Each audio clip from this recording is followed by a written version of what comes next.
But politics are part of our society. And there's no question that they, like the rest of us, need redemption. The message in the epilogue to Wallace's most recent book, On God's Side, says this: the common good and the quality of our life together will finally be determined by the personal decisions we all make. The commons, those places where we come together as neighbors and citizens to share public space, will never be better than the quality of human life or the human flourishing in our own lives and households. So we bring it to the table every time we gather.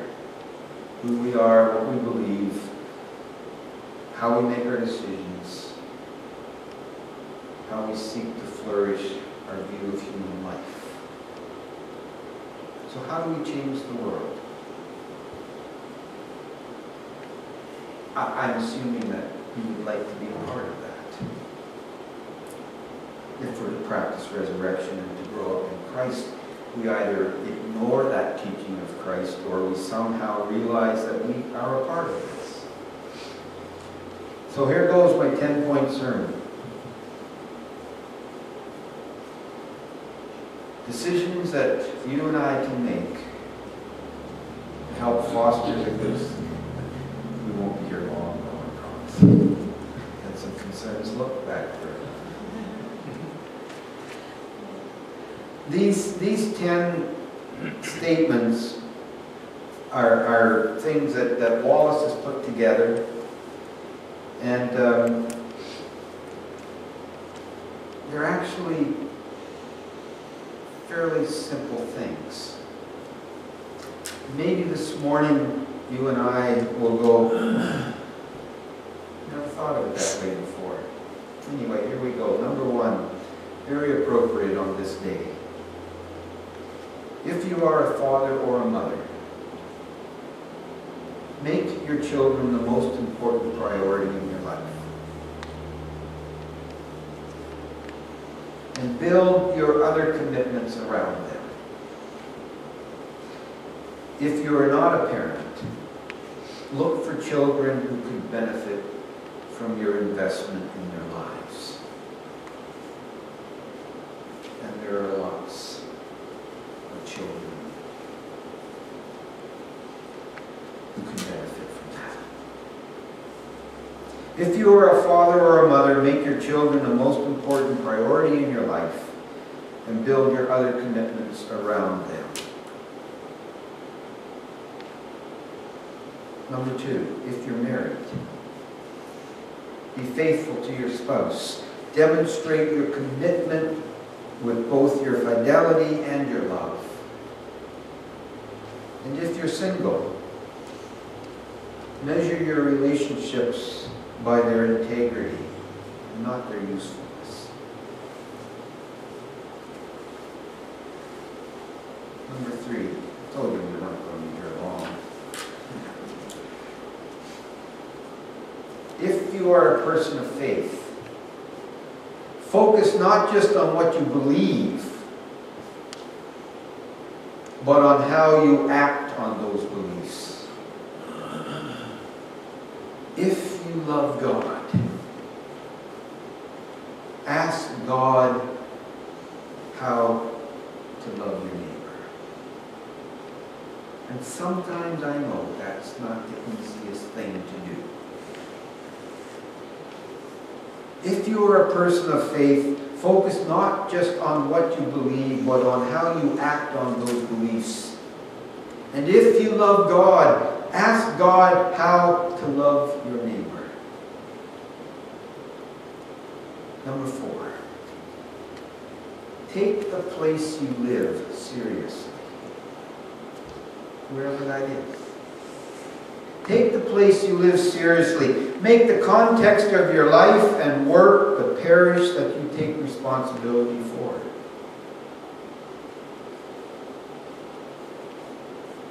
Take the place you live seriously.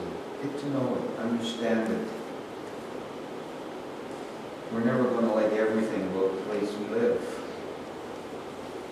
Even though we say it's the most beautiful place in the world. Take it seriously. Invest one's life in caring for it and being responsible for it. Number 5. Seek to develop a vocation and not just a career. Seek to develop a vocation and not just a career. Discern your gifts as a child of God, not just your talents. And listen for your calling, rather than just looking for opportunities. Remember that your personal good always relates to the common good. We are a part of the common good.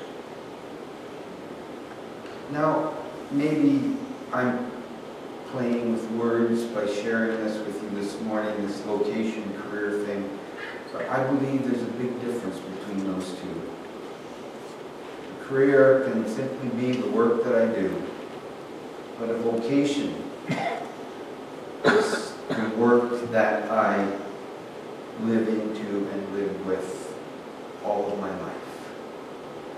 And that's where I want to share a little bit about a loss this week.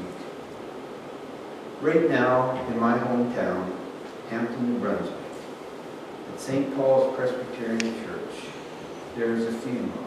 It started 4 minutes ago. That funeral is for Mr. Ballard. I met Mr. Ballard 44 years ago. I was 12 years old. I was standing in Brown's supermarket, and a guy came in and said, "Anybody in here want to make $10?" Now, if that happened today, well, who knows what might happen. A SWAT team would probably show up. But there was something 44 years ago about innocence that $10 to a 12-year-old sounded like $1 million. I said, sure. And so my friend and I went just out the door, down the street a half a block, to a moving van. And for the next 3 hours, we moved Mr. and Mrs. Ballard into their apartment. 2 floors. He had a lot of stuff. And they got $10 out of both of us. A good $10 worth of work. Now that I'm looking back on it. But one of the things that I was awestruck by some of the stuff we hauled into this apartment. There were counters with holes cut in them, I had no idea what it was for, but it had odd shapes, rectangles and circles, and it was plywood, and it was heavy, and it went to the 2nd floor. Well, as time went on, I began to get to know what all that stuff was about, because Mr. Ballard was both an amateur radio operator, and there's his call letters,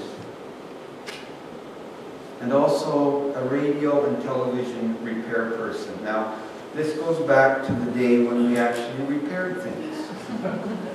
Because you could, and it didn't cost more than something new. Things like tubes and stuff like that, which we don't see anymore. And so that was his workstation. But that's not why he moved to my hometown. Mr. Ballard moved to my hometown to become the new Presbyterian minister at St. Paul's Presbyterian Church in Barnesville Presbyterian Church. Mr. Ballard had spent a good portion of his life working for Shell Oil. He was an oil blender. And they informed him that if he wanted to live a longer life, he should get out now. chemicals, and we're going 50, 60 years ago. And so he did. And he took up his passion of electrical, television, and radio repair, and he opened up his own little shop.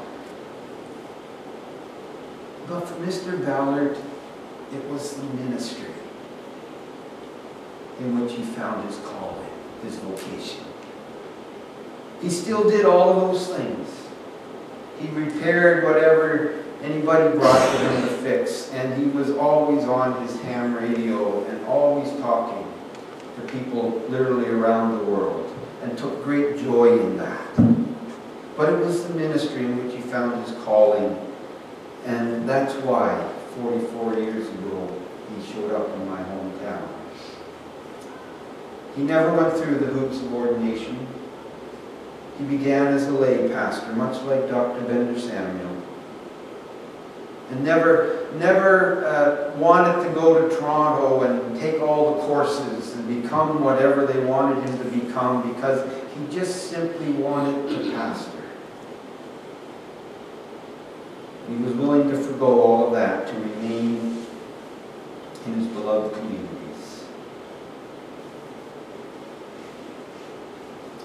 He remained active in the ministry until he retired. He cared for people long after he retired. In fact, up until his death at the age of 97, he still went to the seniors' home and held services. He cared deeply for my family, my grandparents, my aunt who lived with my grandparents but never learned how to drive. And so Mr. Ballard became the chauffeur. They even embarked on a cross-country, cross-nation journey from St. John, New Brunswick in car to Hemet, California to visit my grandmother's brother who lived there. My grandmother was crippled all of my life, so it was quite an undertaking. But he was always eager to preach the word on Sunday whenever a church was in need, and he found a little church in Luigi-Walk. There's a name for you. A little mission church that needed somebody to preach, and every Sunday they would go down there and my aunt went and played the organ.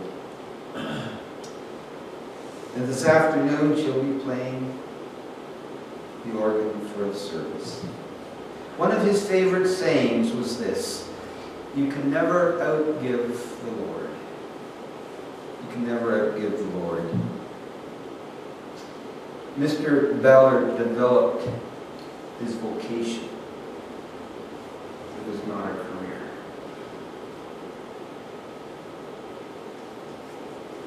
And this afternoon at that service, my sister will stand up and she will share this because I've asked her to share.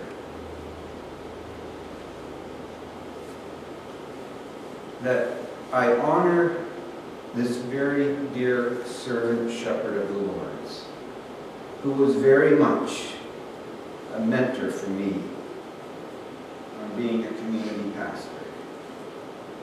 How to love a people, a parish.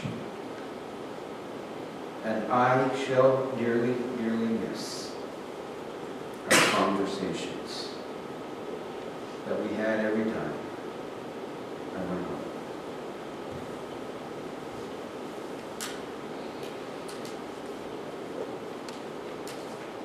Seek to develop a vocation, not just a career. Number 6, make choices by distinguishing between wants and needs. How many times have we said that to our children? We need to say it to ourselves as well. Choose what is enough rather than what is possible to get. Replace appetites with values. Teach your children to